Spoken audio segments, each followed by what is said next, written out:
possibilidade de julgamento, ele tem fases. Fase de conhecimento, fase de colheita de provas, fase de réplica, até que o juiz amadureça a possibilidade de fazer o quê? Julgar. Ele vai estabelecer uma sentença no final. E sentença vem de quê, gente? O que significa? De onde vem a palavra sentença? De sentimento. Para julgar, ele tem que sentir. Ele sente aquele apanhado de provas até que ele firme uma convicção e decida. Então, precisamos diferenciar, na nossa caminhada, o que é o julgar e o que é o condenar. Porque, efetivamente, o convite de Jesus não é para que nós não julguemos, porque o julgamento faz parte do nosso cotidiano. Quando eu estabeleço, eu vou pegar esse caminho, não vou pegar esse, eu estou fazendo um julgamento de valor. Uma necessidade se impõe para que eu escolha. O convite de Jesus era: não condene. Porque o julgamento do juiz, ele pode nos levar à absolvição total, parcial. O julgamento pode levar a não observar o mérito daquele problema pela falta de um requisito, por exemplo, e também pode levar à condenação. Então, se nós trazemos tantas dificuldades conosco e não conseguimos fazer um trabalho de auto-julgamento, por que ficar julgando com tanta intensidade? E mais do que o julgar, por que condenar aqueles irmãos que não sabemos nós como estão passando, como estão vivenciando as suas experiências, né? E só quem sabe, só quem conhece, que são os mentores, que são os espíritos trabalhadores que nos acompanham, que muitas vezes conhecem o nosso planejamento reencarnatório, que sabem por que estamos passando ou vivenciando determinada situação ou determinada experiência. Eles têm condição de fazer esse julgamento. E eles que têm condição de fazer esse julgamento, via de regra, não nos condenam. Procuram o tempo inteiro nos auxiliar. Procuram o tempo inteiro nos dar o suporte, a fim de que nós mesmos possamos realizar um trabalho que vai permitir saiamos daquela trilha que eles sabem que, se nós continuarmos, vai nos levar à dor e ao sofrimento.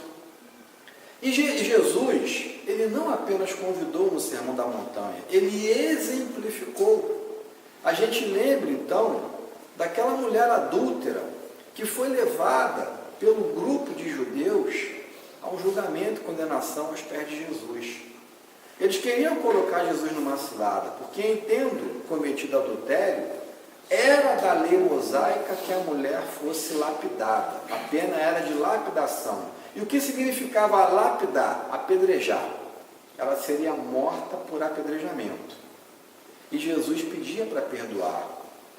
Perdoai 70 vezes 7, tantas vezes quantas sejam necessárias. Ou exatamente, não condene. Liberte-se do problema, perdoando, não querendo mal ao seu semelhante, e deixe que Deus estabeleça um mecanismo de educação para aquele que errou. Não tomemos nós a clava da justiça em nossas mãos, porque aquele que fere, da mesma maneira que feriu, será ferido, lei de causa e efeito. E diante disso, então, Jesus olha para aquela turba e olha para aquela mulher. E o primeiro ponto que ele verifica é que ela não traiu sozinha. Se houve adultério, esse adultério foi cometido por um homem e por uma mulher. E cadê o homem? Limpar a barra do homem e pegar a mulher. Primeira dificuldade. E Jesus continua observando. E ao olhar para cada um dos irmãos, com seu profundo poder magnético, amoroso, ele visualizou as dificuldades de cada irmão. E começou a escrever na areia. Alguns falam até que ele estava olhando e escrevendo a dificuldade de cada um. Avarento, e por aí vai. Mas a gente não tem como confirmar essa indagação, que é uma indagação assim, muito poética e muito inteligente. Mas ele olha para as pessoas, ele fica ali escrevendo, e eles cobrando, né? O que tem que fazer com essa mulher, Jesus? Eles queriam que falasse, perdoa. Né? Se ele fala perdoa, o que ia acontecer? O Senhor está sendo contrário à lei judaica, Moisés estabelece pena de apedrejamento e, portanto, o Senhor vai ser levado a sinédrio. Era isso que eles queriam. Ele, então, amorosamente olha e afirma, aquele que nunca pecou, que atire a primeira pedra. E diante desse convite amoroso de Jesus, o que aconteceu, gente? Os homens que já estavam com pedras nas mãos para executar a lei, começaram a largar as pedras e foram saindo até que não sobrou nenhum. E aí ele fala, e aí, mulher, cadê aqueles homens que queriam te condenar? E ela olha humildemente, chorosa, envergonhada da sua situação, exposta à sociedade, e fala, Senhor, não ficou nenhum. E ele fala, se eles não estão aqui para te condenar, eu também não. E aí ele fala para ela, vá e não voltes a pecar. Quando ele fala, vai e não voltes a pecar, o que ele estabeleceu, pessoal? Um julgamento. Ele percebeu o equívoco dela e ele julgou. Sentenciou, minha irmã, vá, não voltes a pecar. Ele não condenou, porém. Ele não estabeleceu uma diretriz a fim de que ela sofresse as penas estabelecidas pela lei mosaica, que eram penas duríssimas, porque nós, naquele momento, éramos espíritos de natureza duríssima. E trazendo isso para os tempos atuais, é interessante, porque se nós estamos modulando toda a nossa ação no campo do pensamento e da vontade, se a gente percebeu lá atrás que os espíritos percebem o nosso pensamento, e que se a gente não tiver essa visão, né, eu ainda sou egoísta, eu ainda sou orgulhoso, eu ainda acho que eu sou melhor do que os outros, e quem acha que é melhor do que os outros, começando a estabelecer esse processo de julgamento e de condenação, acaba criando uma situação inusitada e perigosa. E que situação inusitada e perigosa é essa? Não sei porque que ele está à frente desse trabalho. Eu faria isso aí muito melhor do que ele faz. Eu entendo que eu é que deveria estar à frente dessa situação, desse trabalho, dessa diretriz, nos mais variados campos da vida, inclusive na casa espírita. A gente cria para nós o sentimento de inveja, por se achar melhor do que o outro. E eivados do sentimento de inveja, de orgulho e de egoísmo, abrimos brechas ao processo obsessivo. E é assim que os obsessores começam a alimentar em nós a nossa vaidade. Você não deveria estar aí, você deveria estar fazendo um trabalho muito melhor. Você não deveria estar nessa posição. Olha fulano, ele não tem qualificativos para estar ali. Quando na realidade o convite seria, se aquele irmão que está ali está com dificuldade, vá ajudá-lo. Tente ajudá-lo, para que o serviço como um todo possa ser benéfico a todos que nos encontramos em determinada situação na sociedade, seja no trabalho, seja na família, seja na casa espírita, em qualquer lugar.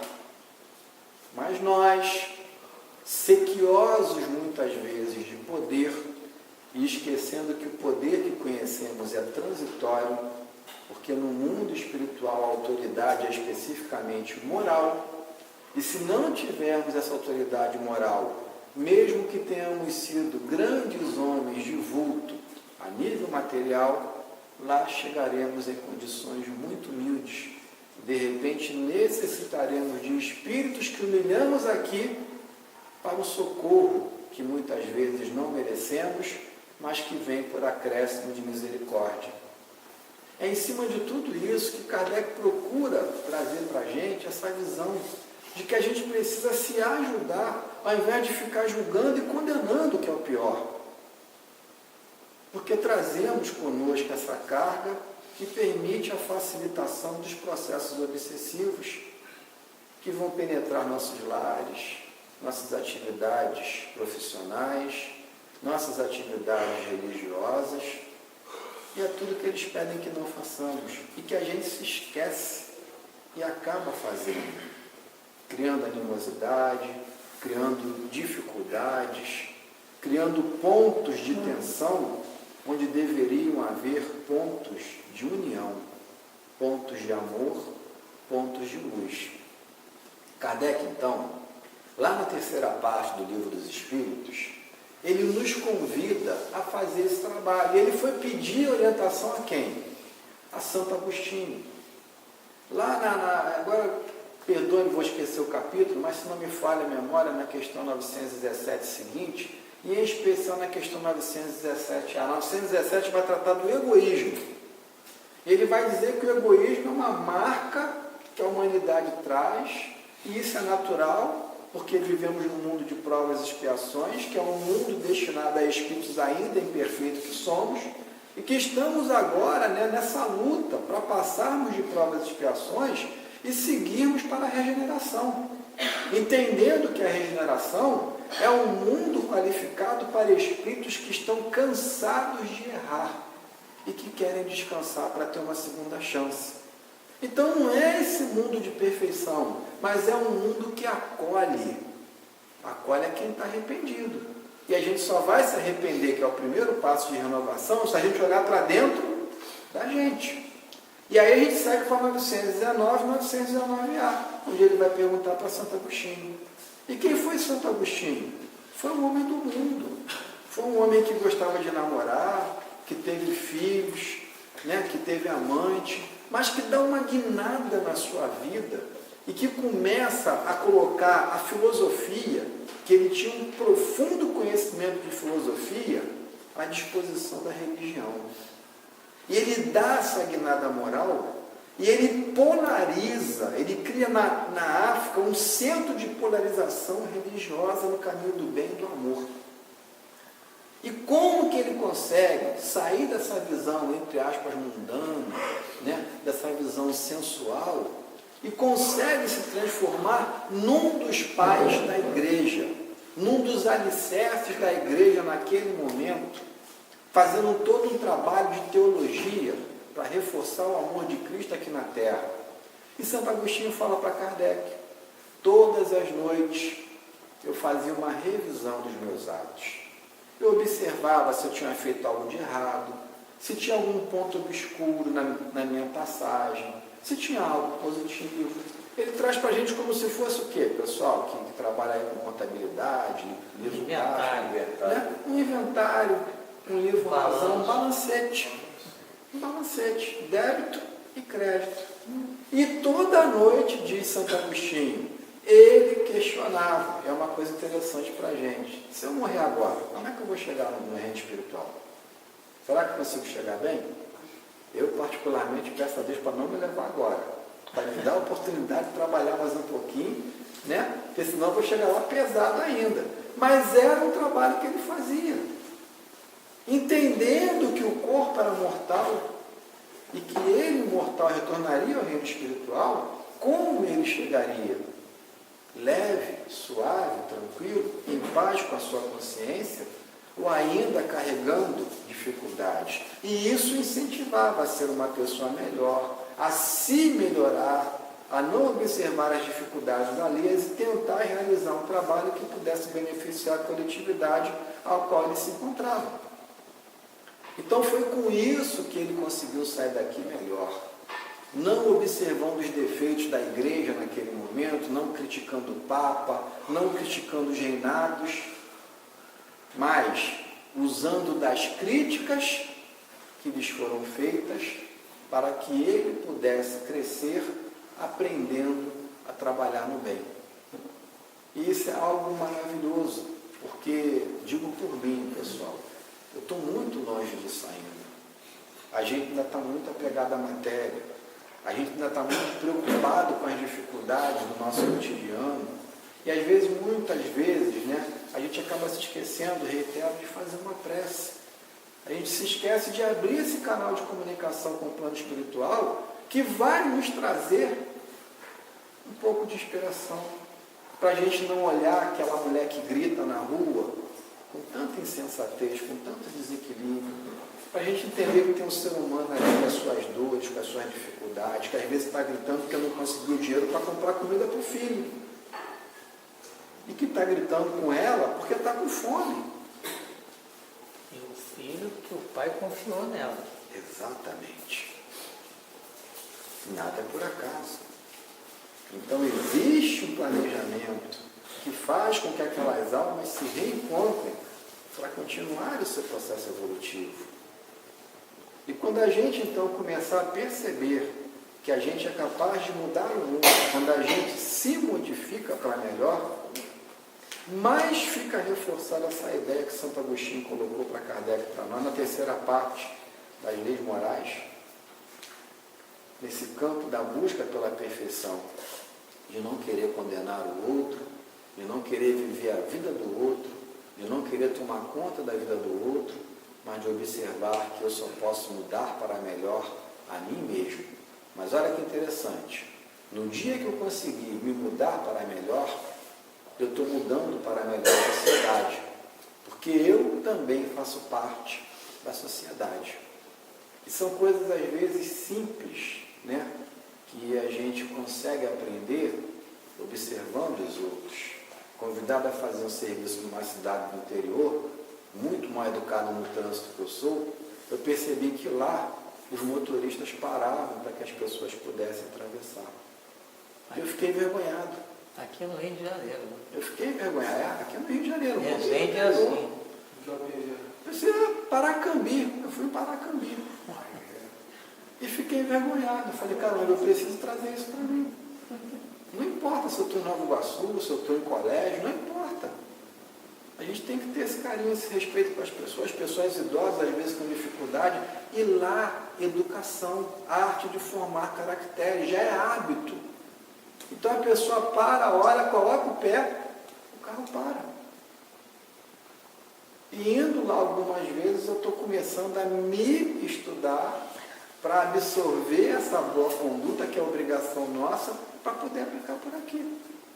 Então agora eu já fico meio preocupado de ver as pessoas de parar, de deixar passar. Coisa que é obrigação nossa, mas que as pessoas às vezes até agradecem por algo que é meu dever. Obrigado, porque a gente não está acostumado. Então se a gente começa a fazer isso, se as pessoas começam a observar como eu observei, com essa tentativa de melhoria, talvez você esteja servindo de exemplo para a tentativa de melhoria de um outro. E se cada um vai tentando melhorar, o que acontece com a sociedade? Diminui o foco infeccioso, os tecidos da sociedade começam a se reparar, e essa sociedade que muitas vezes é tão criticada, pode ser efetivamente a sociedade que vai dar frutos maravilhosos, cada vez melhores, num futuro bem próximo. E isso vai depender de quem? De cada um de nós. Esse é o convite, então, meus irmãos, que Kardec traz para a gente. Esse é o convite de Jesus. E que nós há 2000 anos escutamos e que muitas vezes não conseguimos absorver, não conseguimos compreender. Graças a Deus agora, em pleno século XXI, no alvorecer de uma nova era, a gente consegue fazer uma escolha. E olha como é interessante. Ao invés de ficar olhando as coisas difíceis que acontecem na sociedade, vamos ver as coisas boas também.